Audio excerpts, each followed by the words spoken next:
Mesdames, Messieurs, bien-aimés dans les Seigneurs, fidèles téléspectateurs de la chaîne de Jésus-Christ, canal Le Chemin, la Vérité et la Vie, Shalom et bienvenue dans ce numéro spécial de la matinale des 30 ans. Vous le savez, la jeunesse chrétienne combattante est en train de célébrer ses 30 ans d'existence avec en l'apothéose la deuxième conférence internationale de la JCC. Alors tout au long de cette conférence, l'Éternel Dieu nous a bénis et continue de nous bénir avec des très fortes interventions.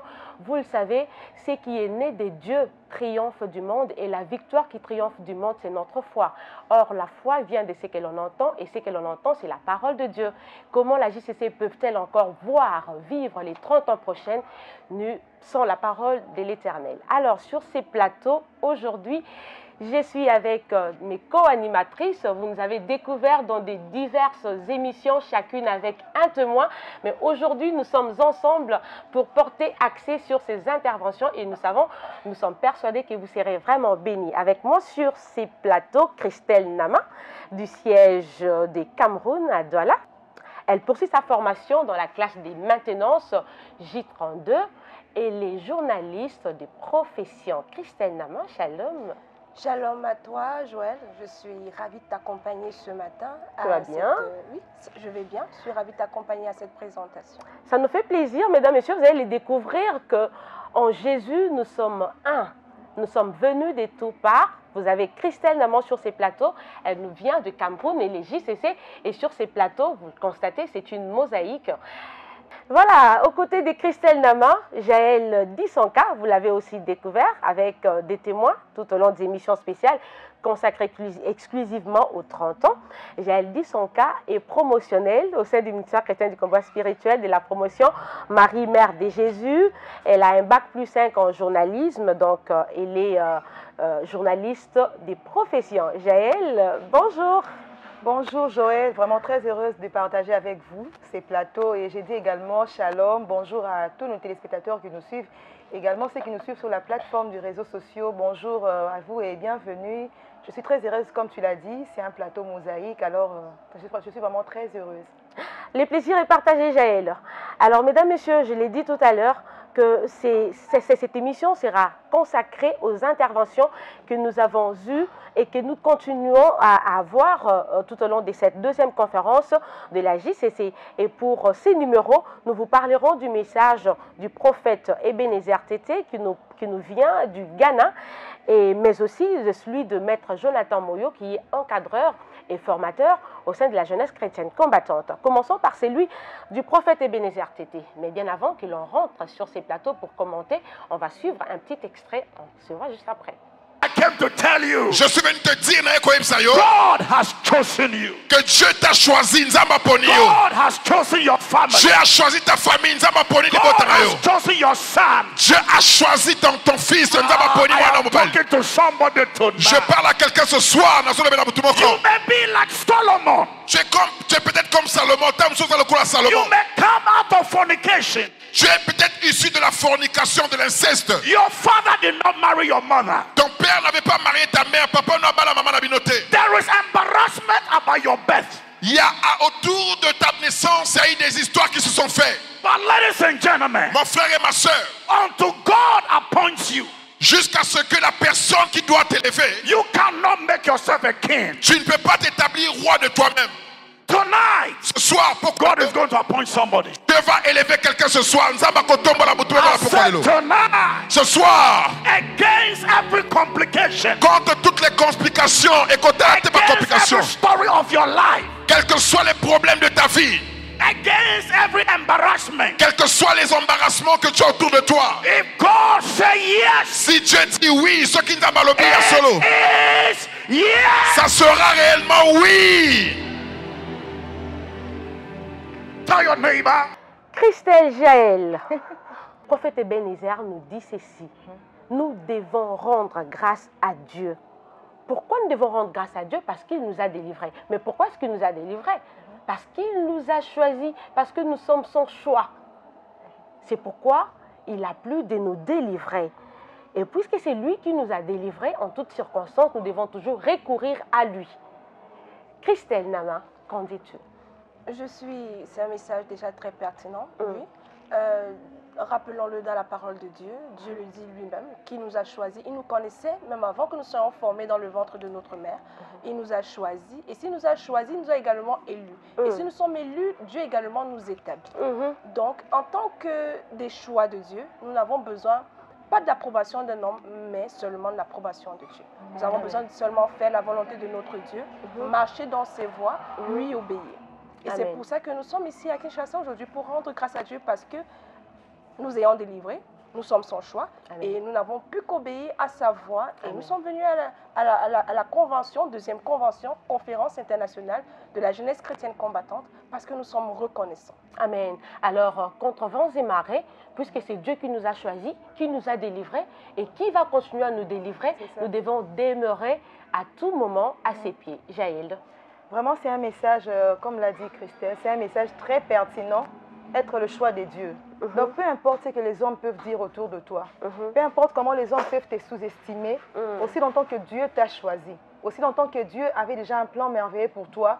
Donc, il a dit, comme je peux paraphraser, il dit, faisons l'homme à notre image et à notre ressemblance. Amen. Quand je sais déjà que je suis créé à l'image et à la ressemblance de Dieu, je suis le choix de Dieu, peu importe ce que les gens peuvent dire, peu importe ce que mon entourage peut dire autour de moi. Donc, c'est un message qui m'a tellement aussi touchée, qui m'a tellement aussi encouragée et boosté ma foi. Amen. Donc, dans ma vie professionnelle, dans ma vie sociale. Donc, ça rajoute encore un plus. Voilà pourquoi nous rendons grâce à Dieu et nous demeurons dans cette foi. Amen. Parce que la parole de Dieu est une nourriture spirituelle. C'est comme notre bonbonne, ça nous permet de bien respirer. Voilà, vraiment, je suis tellement nourrie. Alors, si je me mettais à étaler ici, je pourrais faire tout un livre. Et n'oublions pas qu'en tant que choix de Dieu, ça veut dire également que Dieu nous aime. Amen. Que Dieu nous a aimés. Ça ne veut pas dire que s'il n'a pas choisi les autres, être dans son champ, ça veut pas dire qu'il ne les aime pas. Amen. Non. Mais Dieu nous aime. Il aime encore celui-là qui est dans son œuvre, celui-là qui s'accroche à lui, celui-là qui pratique la parole qu'il a médite. Amen. Et d'ailleurs, notre thème l'est dit en deuxième partie, demeurons dans la foi, parce qu'aujourd'hui, nous sommes en train de célébrer les 30 ans de la JCC. Mais pour voir les 30 ans prochains, il faut demeurer dans la foi. Et comment demeurer dans la foi si nous ne savons pas, nous ne sommes pas consciencieux que Dieu nous aime et que Dieu peut nous choisir, peu importe notre profil. Il a même souligné cet exemple de la succession de David. Lorsqu'on a voulu succéder David, Adonijah pensait que c'était lui, parce qu'il se voyait dans une position, n'est-ce pas, dans une position de privilège. Pourtant, ce n'était pas lui. Et voilà, c'est Salomon qui vient succéder David. Salomon, vous le savez, qui est issu d'une relation impudique, on peut le dire. Christelle Nama. Oui, c'est une relation adultérine. On peut même dire que c'est une relation criminelle. Pourquoi? Parce que David s'est souillé pour pouvoir avoir des rapports intimes avec la femme d'Uri. Donc, il a tué Uri en bataille pour pouvoir, à cause de la beauté, à cause de l'envoûtement, à cause de la séduction, parce que c'était une femme belle de figure. N'oublions pas également que bon nombre de personnes, justement, se sont laissées porter par le péché. Mais, comme nous le disons aujourd'hui, quand tu es le choix de Dieu, tu es le choix de Dieu. Et Dieu, quand nous venons à lui avec un cœur sincère et repentant, il est fidèle, il est digne, il est compatissant, mais n'oublions pas qu'il y a également la conséquence du péché. Voilà, Dieu n'enlève pas la conséquence, il nous pardonne, mais la conséquence demeure. Nous allons forcément payer le prix. Et David, avant d'avoir Salomon, a payé le prix. La grossesse qu'avait la femme d'Uri, elle est partie, mais comme c'était l'homme selon le cœur de Dieu, il a su se repentir. Il a su gagner le cœur de Dieu au travers de la repentance, au travers de la louange et de l'adoration. Il a reconnu que c'était la volonté de Dieu que cet enfant parte, et cet enfant est parti, et Salomon est venu. Si Salomon est venu, c'est également par rapport à la repentance, au sacrifice de David. Et justement, la couronne a été dévolue, le choix a été porté sur Salomon. C'est d'ailleurs pour cela que Dieu a appelé David l'homme selon mon cœur, parce que c'était un homme qui revenait toujours au pied de l'Éternel. À tout moment qu'il se rendait compte qu'il est tombé, c'est comme la parole de Dieu nous dit, reconnais seulement d'où tu es tombé, reviens, confesse, et moi l'Éternel Dieu, je ne garderai pas un regard sévère. Et Dieu n'a pas gardé un regard sévère, il a choisi Salomon. Jaël, il y a plusieurs personnes aujourd'hui qui se trouvent dans des positions un peu approbantes. La personne s'y regarde et dit, est-ce que moi je peux être choisie? Est-ce que moi je peux mériter cela? Est-ce que je peux seulement être aussi compté dans cet auditoire? J'estime que dans celui-là, il me faudra plus que de l'art oratoire. Est-ce que cela peut m'être aussi possible? Alors, à ces personnes, qu'est-ce qu'on peut leur dire? Je vais leur dire d'être encore encouragés. Si je peux aller plus loin, avec le cas de David. David, par exemple, donc quand Dieu a demandé à Samuel de oindre le fils qui devait devenir roi. Son père, on l'a demandé, c'est tout ce que tu as comme fils. Il a dit, ouais, il y a un autre qui est resté là-bas. Il était un peu sous-estimé parce qu'il était en train de s'occuper des troupeaux de son père. Il était un peu négligé. Donc, c'est pour dire à tous nos téléspectateurs qui nous suivent que Dieu ne fait acception de personne. Et ça, je l'affirme parce que moi-même, je l'ai vécu. Un jour, j'ai prié tellement. C'était en 2021. Donc, je priais, je disais, Seigneur, pourquoi ma situation ne change pas? Pourquoi, Seigneur, qu'est-ce qui se passe? Et je suis tombée dans un passage biblique où Dieu dit, je suis le Dieu qui ne fait acception de personne. Je suis un Dieu fort et grand et redoutable. Le problème, c'est de circonciser vos cœurs, de circoncire votre cœur. Alors, depuis que j'ai eu cette parole, peu importe, comme l'a dit notre sœur Christelle, peu importe les péchés que je peux commettre. Oui, je vais revenir au pied du maître, mais je sais que Dieu ne fait acception de personne. Alors à tous nos chers téléspectateurs, à toutes ces personnes qui nous suivent sur les plateformes du réseau social, peu importe ce que le monde dit de vous, sachez que Dieu ne fait acception de personne. Vous êtes les choix de Dieu. Parce que Dieu a déposé en nous une grâce, à chacun une grâce particulière. La grâce que Joël a, la grâce que Christelle a, la grâce que moi j'ai, c'est différent. Chacun a une grâce particulière et Dieu t'a choisi pour un domaine précis. Alors arrête de te sous-estimer et arrête de te comparer aux autres et arrête de placer ta destinée sur la table. C'est comme si tu étais né le même jour, même si on est né le même jour, même les jumelles. Ils n'ont pas des choses qui se ressemblent toujours. Alors sache que tu es un choix de Dieu et Dieu ne fait acception des personnes. Amen. Et Dieu, dans son amour, il choisit qui il veut, quand il veut et comme il veut. Et surtout, j'ai aimé parce que, vous savez, Salomon mérite aussi, c'est parce que son père, David, avait un cœur repentant. Donc, c'est là nous devons vraiment marteler pour voir les prochains 30 ans aussi, en tant que jeunes, nous devons apprendre aussi à avoir un cœur repentant. Parce qu'après la repentance, Dieu ne garde pas un regard sévère. Mais autre chose que j'ai encore beaucoup aimé, ce qu'il a dit, quand on est les choix de Dieu, il faut toujours savoir recourir à Dieu. Toujours rentrer à Dieu. Et j'aime souvent ce qu'un homme de Dieu dit. Il dit, ce qui vient de Dieu se protège dans la présence de Dieu. Christelle Lama. Bien sûr, bien sûr. Avant de revenir par rapport à tes propos, j'aimerais rajouter quelque chose. Parce que quand Dieu nous choisit, c'est parce que, comme je l'ai dit tantôt, il nous a aimés. Il nous choisit, nous sommes élus, nous sommes établis. Et il nous fait des dons. Et la Bible dit, Dieu ne se repent pas de ses dons. Et ce que Dieu donne à un homme, c'est à l'homme de le conserver. Et le conserver également dans la prière. Dans la prière. Demeurer dans la prière, accroché au pied de Jésus. Et dès lors que nous tombons, la Bible dit quoi? Le juste tombera cette fois, mais il se relèvera. Dès le moment où nous prenons conscience et connaissance que non, là j'ai mal agi parce que je connais la parole de Dieu, je connais mon Dieu, je suis dans l'intimité avec lui, je dois revenir à lui.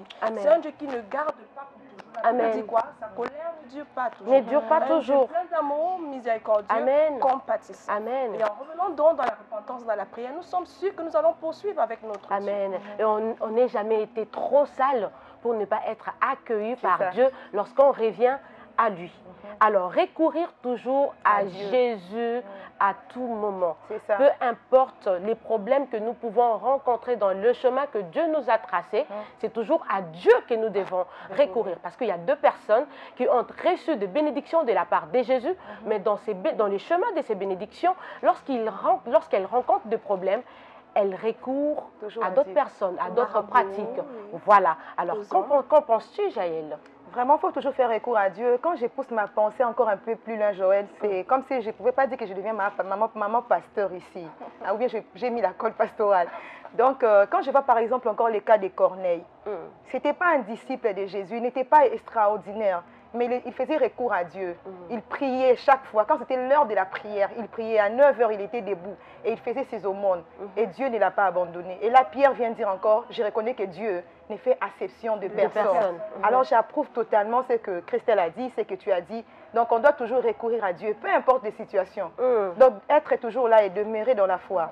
Pour ajouter un peu dans son moulin, je vais prendre l'histoire de la femme adultérine. Oui, Jésus avait dit que celui d'entre vous qui n'a pas de péché, qui jette la première pierre.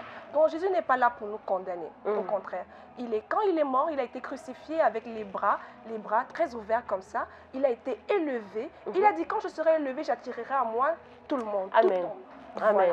Donc, ce n'est pas parce que tu pêches, ce n'est pas parce qu'aujourd'hui tu vis une vie de péché, d'impudicité, de masturbation, tu es un voleur, un brigand, rejeté par ta famille, frustré, je n'arrive pas à réussir à l'école, que tu te dis que non, peut-être tu n'as pas la place dans le cœur de Jésus. Il a dit, je toque à la porte de ton cœur, que celui qui entend ma voix, qu'il ouvre son cœur et j'entrerai, je souperai, je dînerai avec lui. Amen. Jésus nous aime, il a juste besoin que nous fassions ce pas, le pas idoine qu'il attend pour venir entrer en nous, vivre en nous, demeurer en nous. S'il est en nous, nous sommes dans le Père.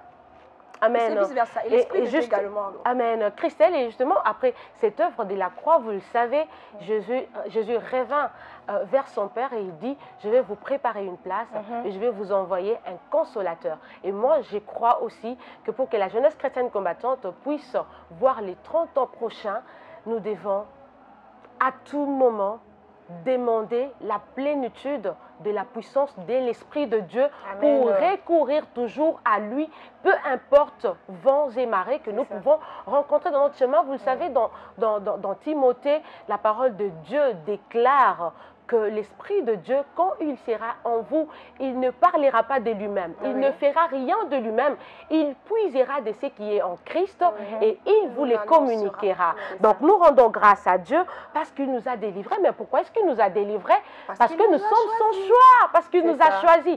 Et ceux-là que Dieu a choisis, il les a établis, il les a prédestinés, il les a justifiés pour la gloire. Amen. Et la parole de Dieu même suite pour dire dans ces livres de Romains, et après toutes ces choses, si je suis pour vous, qui sera donc contre vous? JCC, de partout dans le monde, vous nous suivez. Si Dieu est pour vous, personne ne sera contre vous. Jeunes, vous nous suivez de partout le monde. Vous êtes dans une église des réveils quelque part. Nous vous aimons beaucoup. Nous formons tous une même famille en Christ.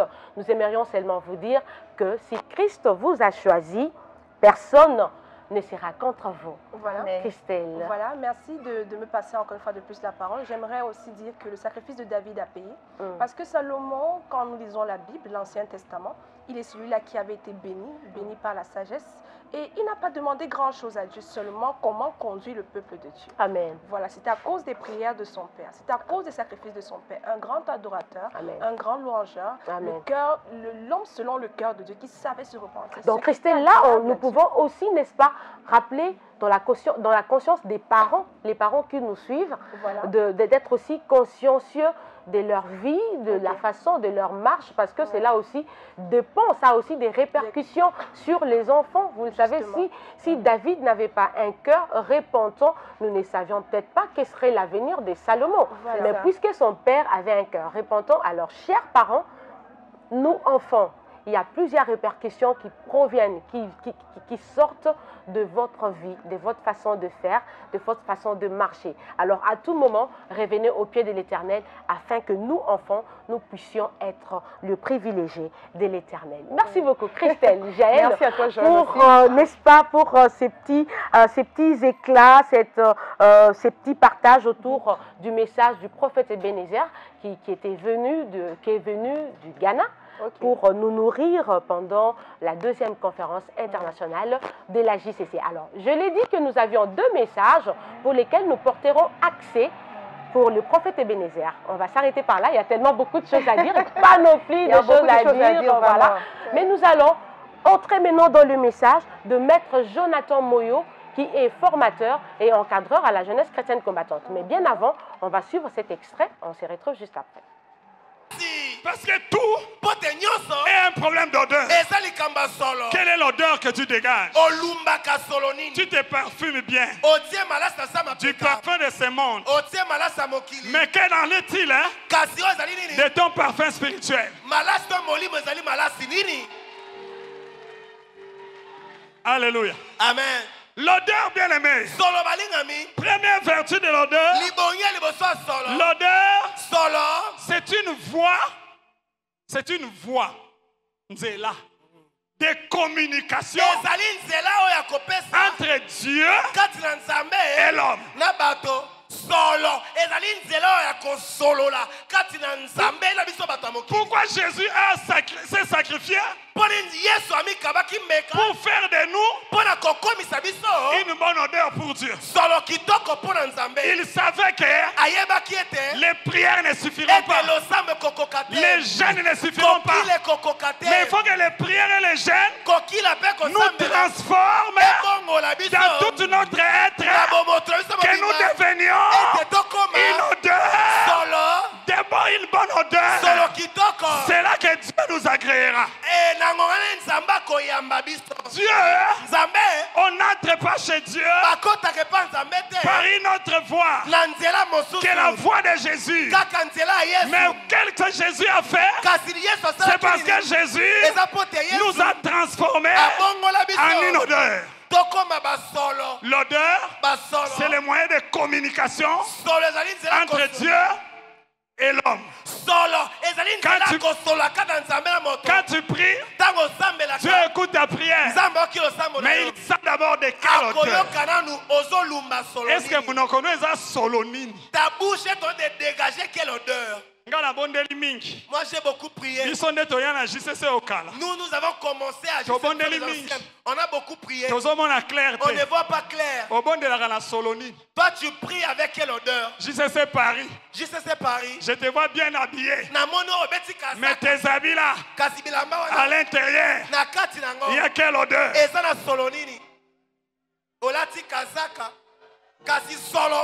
Sans les odeurs, l'homme ne peut pas parler avec Dieu. Voilà pourquoi Christ a dit, je descendrai pour qu'elle soit une bonne odeur. Deuxième vertu de l'odeur. L'odeur montre la transcendance de Dieu. La transcendance. La dimension immatérielle de Dieu. Mon frère Eddy, j'allais dire mon jeune frère Eddy, je l'appelle directeur, nous a dit hier, nous sommes comme les vents. Si on ne peut pas arrêter les vents, on ne nous arrêtera pas. Mais papa dit, avec les systèmes de solaire et tout ça, on peut capter les vents. On appelle ça énergie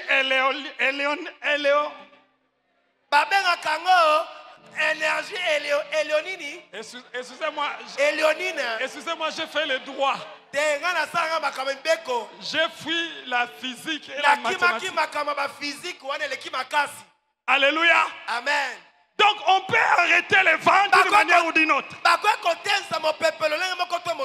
Voilà pourquoi Dieu a dit, il y a une chose qu'on ne peut pas arrêter. C'est les odeurs. S'il y a une mauvaise odeur ici, la seule façon de combattre une odeur, c'est de mettre une autre odeur. Tu ne peux jamais enlever l'odeur et t'en aller. Il te faudra remplacer l'odeur par l'odeur. Comme je suis odeur, tu ne m'enlèveras pas. Tu ne me bougeras pas. Même si tu me bouges, tu auras besoin de l'odeur. Parce que Dieu est transcendant. Il passe partout. Il reste partout. C'est lui qui a Dieu. Il n'y a pas moyen de l'effacer. Dieu, on ne l'enlève pas.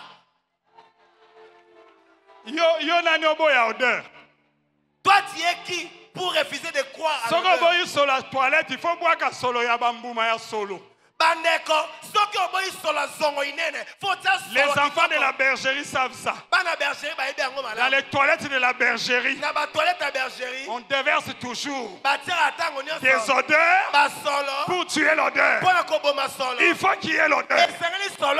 Au matin, que tu montes, que tu descendes, il faut toyoka solo na nous yo. devons sentir l'odeur que tu dégages. Po nzambe aza na kati ya solo. Puisque Dieu réside dans les odeurs. Nzambe nde solo. Dieu c'est l'odeur. Nzamba za nzamba ba solo. Boni boyeko. Nini ko? Yo zo na ba solo na pamba. Toi tu viens avec une mauvaise odeur ici. Longo na solo wana. Sors de cette mauvaise Zo odeur. solo nzambe. Prends maintenant l'odeur de Dieu. Ta vie changera. Acclamons Jésus. Troisième dimension des odeurs. Mais comme ça, toi, solo. L'odeur, solo, c'est l'image du mystère. L'odeur, c'est un mystère. Ce mystère consiste à amener le physique dans le spirituel. Lorsque Dieu veut transformer quelque chose, prendre quelque chose qui est physique et en faire quelque chose de spirituel, il utilise l'odeur. Dieu a utilisé l'odeur pour rendre des hommes visibles, des êtres invisibles. Nous sommes devenus des esprits. Voilà pourquoi le frère a dit un autre esprit. Un autre esprit. Tout le monde peut avoir le Saint-Esprit. Mais il faut avoir un autre esprit. Lorsque le Saint-Esprit agit en toi et qu'il te transforme, le Saint-Esprit te saisira, il te transformera, il te changera et tu deviendras une autre personne. C'est ça le travail de l'autre.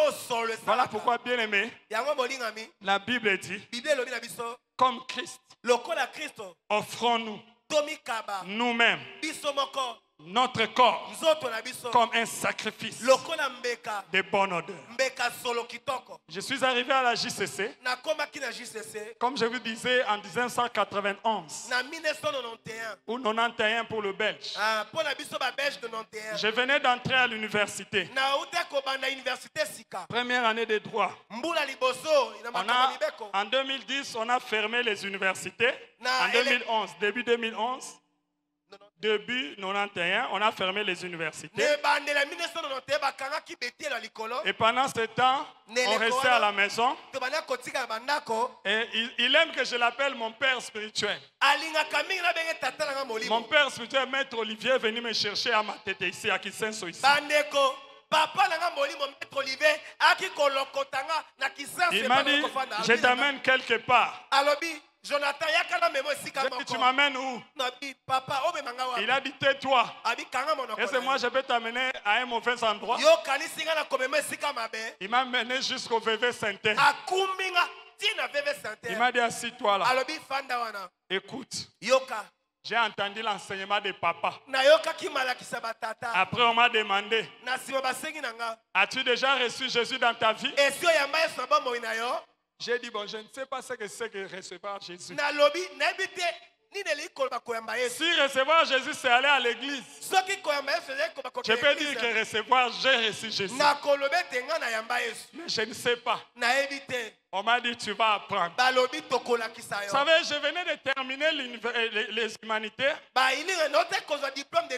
J'étais lauréat de mon école. Donc très intelligent. J'ai fait 3 mois à l'université avec des grands professeurs. Jello Epenge Osako. Kitete Kikumbao Mombo. Ils se disaient qu'ils étaient les plus grands. On les appelait sommités.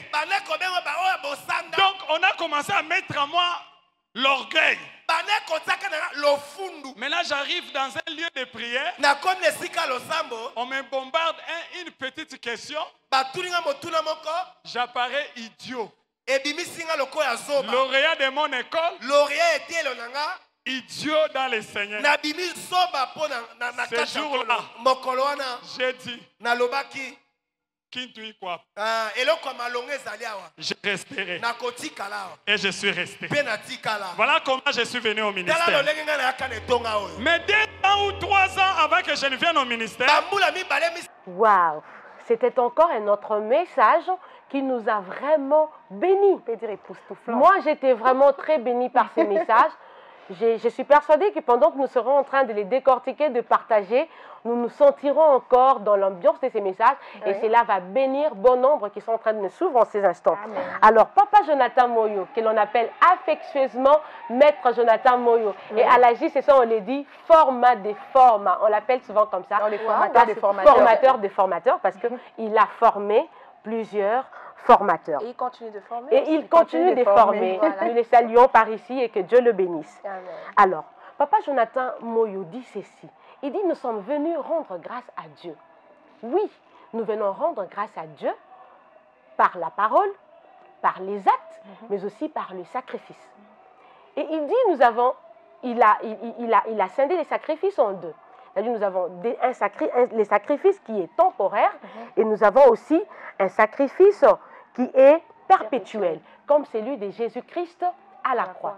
Et le sacrifice de Jésus, c'était un sacrifice de bonne odeur. Et il s'est apaisanti là, sur les sacrifices de bonne odeur. Christelle, tu étais là. Oui. Tu étais là, voilà. Oui, j'étais là. Ouais. Là. Je vais d'abord parler premièrement des 3 dimensions qu'il a eu à mentionner. D'abord la parole, deuxièmement l'acte et troisièmement il a parlé du sacrifice. Voilà, la parole, nous savons tous qui est la parole. Jésus-Christ qui s'est fait chair, qui est venu en chair mais étant la parole. Amen. La parole, la bonne nouvelle, le royaume des cieux est proche. Parce que quand il dit le royaume des cieux est proche, repentez-vous, c'est pas que le royaume des cieux arrive, mais le royaume des cieux est là, plus près de vous que vous ne l'avez jamais été. Vous voyez un peu. Voilà. Donc, Christ étant la parole. Si nous n'avons pas la parole, nous n'avons pas Christ en nous. C'est aussi une occasion pour moi d'interpeller toutes ces personnes-là qui ont de la peine à méditer la parole de Dieu. C'est ça. Amen. Parce que c'est la parole qui nous édifie, c'est la parole qui nous illumine, c'est la parole qui nous permet même de connaître Christ. C'est la parole qui nous permet de connaître Dieu, c'est la parole qui délivre. Amen. La parole nous sanctifie. Parce que Christ l'a dit également, vous êtes sanctifiés par la parole que vous avez entendue. Voilà. Et les actes. Il est important de poser les actes. Nous savons généralement qu'en amour, quand il n'y a pas d'acte, on peut dire effectivement que cette personne m'aime moi même. Les actes sont très importants dans la relation, l'intimité avec Dieu. Voilà. Les actes, ça peut être quoi? Méditer même la parole. Les actes, ça peut être quoi? La semence, donner ses offrandes. Parce que n'oublions pas que dans la parole, tout un tas d'instructions ont été données aux chrétiens. Voilà. Donc nous devons manifester l'amour. Pas seulement semer, mais manifester l'amour vis-à-vis du prochain. Qu'on sache que nous aimons notre Dieu. Amen. Merci Christelle. Voilà. Et Papa Jonathan, Maître Jonathan, nous l'appelons comme ça, très affectueusement, il martèle sur les sacrifices. C'est ça. Il martèle sur les sacrifices. Il a parlé du sacrifice de Jésus, qui est un sacrifice perpétuel, mais un sacrifice de bonne odeur. Jaël. Vraiment un sacrifice perpétuel, un sacrifice de bonne odeur. Donc Jésus-Christ à la croix, en se livrant à la croix, il a accepté donc de se faire un sacrifice de bonne odeur, afin qu'un jour, qu'on puisse aussi être avec lui, assis à la droite du Père. Donc c'est un sacrifice à la croix. Quand je regarde l'œuvre de la croix, Joël plutôt, c'est mon homonyme, il faut comprendre. Les Gigi. En tout cas. Quand je regarde l'œuvre de la croix, Christelle, je regarde l'œuvre de la croix, je ne sais pas s'il y a un homme sur cette terre, même mon futur mari ici pourra payer un tel sacrifice pour moi. Je ne pense pas. Donc, le sacrifice de Jésus-Christ à la croix est un jour, il suivra certainement cette émission. C'était un sacrifice perpétuel. Donc, Papa Étienne ne va pas aussi me contredire.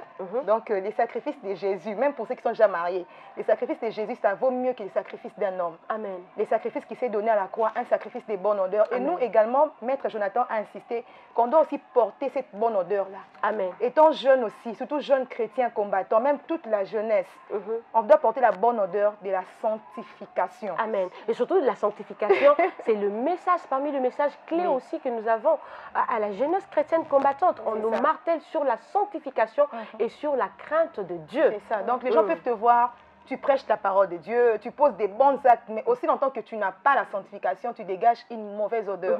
Même quand tu commences la prière. Dans la Bible dit que c'est par la même bouche que nous adorons Dieu. Et que c'est par cette même bouche aussi nous maudissons les hommes créés à l'image de Dieu. Donc la sanctification passe partout. Par la bouche, par l'exact que nous posons. Donc on doit vraiment recourir. Donc ça doit être notre objectif de tous les jours. Amen. Dégager une bonne odeur. Surtout spirituellement, parce que vous le savez, en réalité, c'est qu'en l'homme, c'est son esprit.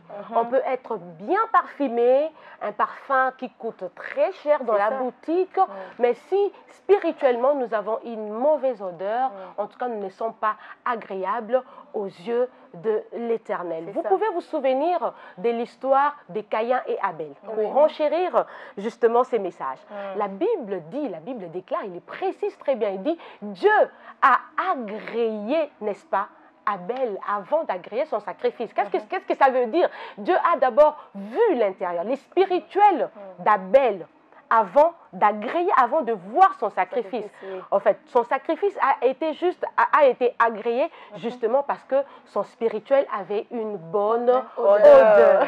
Alors, si la jeunesse chrétienne combattante veut encore vibrer les 30 ans prochains, il faudrait que cette jeunesse puisse dégager une bonne odeur. Comment? Comment, Christelle? Comment? La bonne odeur. Comment nous devons dégager cette bonne odeur? Par notre agissement, par notre comportement, par notre façon de parler, de faire, d'agir, notre savoir-faire, notre savoir-vivre, façon de nous habiller. Parce que quand Dieu entre dans notre vie, il brise tout, même notre garde-robe, Christelle. Justement. Bien sûr, bien sûr, bien sûr. Pour le petit témoignage, je vais justement en parler. Parce que il est bien vrai, moi avant j'aimais bien porter des petits habits à la maison, oui. C'est vrai que ma maman en parlait tout le temps. À la maison seulement ou bien vous sortiez aussi avec? Non, parfois je sortais, je mettais dans le sac. Ah, ok. Oui, je mettais dans le sac. Vous les portez dans les coins? Oui, on met dans le sac et bon, on se retrouve avec parfois des amis. Mais avec le Dieu de la JCC, Amen. Ça a changé. Ouais. Amen. Amen, nous bénissons Dieu pour ça. Par rapport aux habits, j'allais aussi ajouter, Joël, et quand j'ai relaté à ma maman il n'y a pas longtemps, elle n'en revenait pas. Je faisais ce que Christelle faisait, mais autrement, je porte une jupe vraiment qui est entre les cuisses. Je mets un panne dessus. Et je regarde nos voisins parce qu'on habitait dans une cour commune. Je regarde à gauche, à droite, quand on ne me voit pas, j'étale le panne au fil et puis je pars. Okay. Donc, elle n'en revenait pas, elle sait que je m'habille toujours bien. Elle disait à tous ses élèves, parce que ma mère est pédagogue, elle dit, mais ma fille s'habille très bien, s'habille très bien. Mais or, ce n'était pas le cas. Et quand Jésus est entré dans votre vie, tout a changé, quand je l'ai rencontré, parce que je connaissais Dieu, je venais à la JCC, mais quand j'ai fait une rencontre personnelle, expérimentale, donc peu importe les habits qu'on peut m'apporter comme cadeau, tu peux mettre ça, tu es jeune fille, j'ai dit non, je sens à moi un autre appel. Amen. Je ne vais pas les mettre. Amen. Oh, nous rendons grâce à Dieu pour cela. Voilà pourquoi nous venons rendre grâce à Dieu, justement pour ça. C'est ça. Parce qu'avec lui, en s'attachant à lui, c'est possible que nous dégageons un parfum de bonne odeur. Et cette odeur-là attirera aussi les autres. Vous le savez, nous sommes des évangélistes. Dieu nous a établi les témoins pour aller jusqu'aux extrémités de la terre. Mais comment est-ce que l'on peut témoigner si nous dégageons une mauvaise odeur? Juste par notre bonne odeur, par notre façon de faire, on peut être des vrais témoins de Jésus. Papa Jonathan renchérit avec son témoignage. Là, j'ai vraiment aimé parce que je suis très sûre que ça va captiver, ça va toucher plusieurs jeunes parce que c'est un domaine qui est très sensible, c'est un domaine qui porte beaucoup et alors beaucoup de discussions au milieu de jeunes. Papa Jonathan a dit ceci, il a dit alors qu'il s'apprêtait à entrer dans le mouvement des autres jeunes à l'époque pour s'élancer dans l'impudicité, il rencontre le Dieu de la jeunesse chrétienne combattante. Alors quand il rencontre, c'est Jésus, le premier jour qu'il foule ses pieds à la JCC, c'était un bien-aimé frère qui témoignait en disant que Dieu a ôté la vie de l'impudicité dans ma vie. J'étais impudique, mais aujourd'hui, je bénis le Seigneur parce que je ne peux plus encore le faire. Et il s'est dit alors que moi, je voulais me lancer. Or, c'est beau de rester chaste, puissant. Or, dans les mondes, on te traite comme les Lingalafons disent Yuma. Au Cameroun, on te frustre. On te met mal à l'aise. On te met mal à l'aise. Je ne suis pas le siècle présent. Je ne suis pas le siècle présent. Mais n'oublions pas les conversations peut-être des camarades de classe, des copains, les séries à la télé, les séries à la télé, tout ça là. Surtout avec cette génération Android, si on peut le dire, génération nouvelle technologie, où tout va à la vitesse de l'éclair. Il y a des mythes autour de ça. Alors voir un jeune monsieur déjà à 25 ans ou une jeune femme à 25 ans, puceau, pucelle, ou encore, comme on le dit, vierge ou chaste, ça devient vraiment quelque chose. C'est comme si tu es anormal. Mais Papa Jonathan a conclu pour dire, il s'est marié puceau, chaste. Il s'est marié chaste et comme Dieu est bon, Dieu est merveilleux, Dieu s'est récompensé, il lui a donné aussi une femme vierge. Jaël. Ah, waouh! Regarde, je suis en train de regarder comme Christelle a dit, Wonderful. entre le copain, les copines, les camarades. Il y a certaines mythes autour de ça, certaines faussetés. Les gens disent que non, si tu ne pratiques pas, c'est comme si tu ne seras pas à l'auteur de la tâche. C'est comme si tu n'auras pas aussi des enfants. Donc, dans le foyer, tu ne sauras pas expérimenter. Voilà, donc c'est pour avoir plus d'expérience. Surtout au milieu des hommes, ils disent non, non, non, il faut essayer, sinon ta femme se moquera de toi. Il faut un peu avoir un peu d'expérience avant.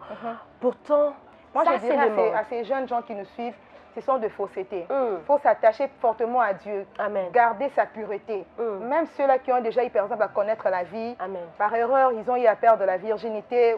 Donc, réservez-vous en tout cas. Et il a dit quelque chose de très important. Il a dit dans la virginité ou dans la chasteté, c'est cache vraiment une puissance. Vous savez, quand nous gardons ces choses, il y a certains privilèges qui nous viennent. Vous vous souvenez l'histoire de Marie, la mère de Jésus. L'histoire de Marie, la mère de Jésus. Mais vous allez vous souvenir aussi de l'histoire de Tamar avec Amnon.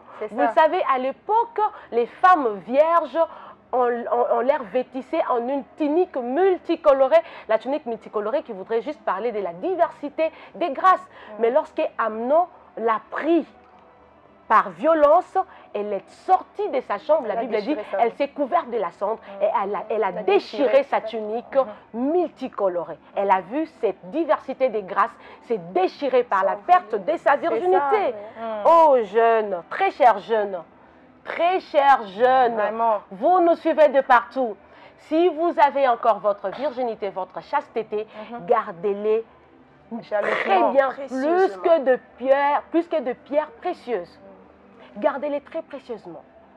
Parce que dans ça aussi, se cachent plusieurs portes de bénédiction. Et puis lorsqu'on s'est dit, bon, moi je voudrais épouser une femme vierge, moi je le dis souvent, vous voulez épouser une femme vierge demain, mais vous aussi gardez-vous chaste. Vous voulez épouser un homme qui est chaste, vous aussi, gardez-vous. Mais oui, mais bien sûr. Mais vous le savez, papa Jonathan martelé là, tu l'as dit, Dieu l'a récompensé avec une femme vierge. Et c'était une bénédiction. C'était deux flèches. De l'accorder aussi un homme pareil. Donc, sinon, si un homme qui a déjà fait sa vie, tu ne vas pas accepter. Alors, voilà. Donc, c'était vraiment ça, la quintessence de la parole, du message de Papa Jonathan dans la deuxième conférence internationale de la jeunesse chrétienne combattante. Ces messages qui nous a vraiment beaucoup bénis. Et nous sommes persuadés qu'au travers de cette émission, vous continuez à être bénis par ce message. Christelle Namin, tu as un dernier mot peut-être sur ces messages de Papa Jonathan? Oui, ce que je dirais tout simplement à la jeunesse, pas la jeunesse chrétienne combattante seulement, mais la jeunesse qui nous regarde par le monde, dans les différents continents, de venir à Christ parce que Christ a besoin de nous. Christ a besoin que nous puissions travailler dans son champ. Parce que si nous perdons le temps, il ne reviendra pas non plus. Et le royaume des cieux sera encore éloigné de nous. Voilà, parce que il a dit, c'est quand les âmes seront massivement sauvées qu'il viendra. Amen. Voilà, pour l'éternité. Amen. Et moi, je ne sais pas quelle est la personne qui aimerait rater ce qu'on vivra là-bas. En tout cas, moi, la personne, en tout cas, moi je ne voudrais pas rater. Franchement, pour rien au monde. Vraiment. Jaël. Vraiment, très heureuse encore vraiment de parler de l'enseignement de Maître Jonathan. Il y a beaucoup à dire là-dessus.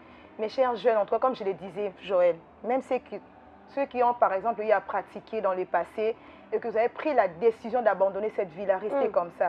En tout cas, Dieu ne manquera pas de vous récompenser. Et puis, j'allais dire un point, Joël. Il y a de ceux qui se disent qu'ils sont vierges, mais qui font ce qu'on dit couramment les demi-terrains.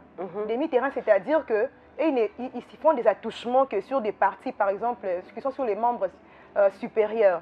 Moi, je suis vierge, mais j'ai mes réserves. J'ai rencontré des amis comme ça. En tout cas, moi, je suis vierge, mais on fait des attouchements. En tout cas, arrêtez avec ça. Ce ne sont pas de bonnes pratiques du tout. Quand on garde la sanctification, ça étouffe l'odeur, ça étouffe la bonne odeur. C'est ça, vraiment. Merci, Joël. Et quand la bonne odeur est étouffée, les bonnes choses aussi s'éloignent. Ok, chers jeunes, gardez votre sanctification afin de dégager une bonne odeur devant le Maître. Quand tu prieras, alors l'Éternel ne manquera pas de t'exaucer.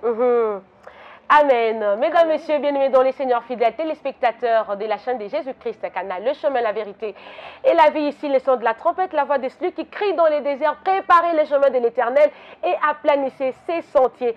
C'était là l'émission spéciale matinale 30 ans, consacrée exclusivement au message que l'Éternel Dieu nous a envoyé. tout au long de cette deuxième conférence internationale de la jeunesse chrétienne combattante. Nous avons eu à partager sur 2 messages, celui du prophète Bénézer qui nous est venu du Ghana et celui de Maître Jonathan Moyo. Nous sommes très persuadés que vous avez été bénis. Sur ces plateaux, j'étais accompagnée par Christelle Nama, qui nous est venue de Cameroun, tout droit des Douala, Cameroun. Et les journalistes de profession, je l'ai dit, vous l'avez entendu parler. Mais aussi Jaël Disonka de Kinshasa. Elle est aussi journaliste de profession. Et au sein du ministère chrétien du combat spirituel, elle est promotionnelle de la promotion Marie, Mère de Jésus. On se retrouve très prochainement pour 2 autres messages autour duquel nous allons encore partager pour vous bénir. Que l'Éternel Dieu vous bénisse. Bye bye. Shalom.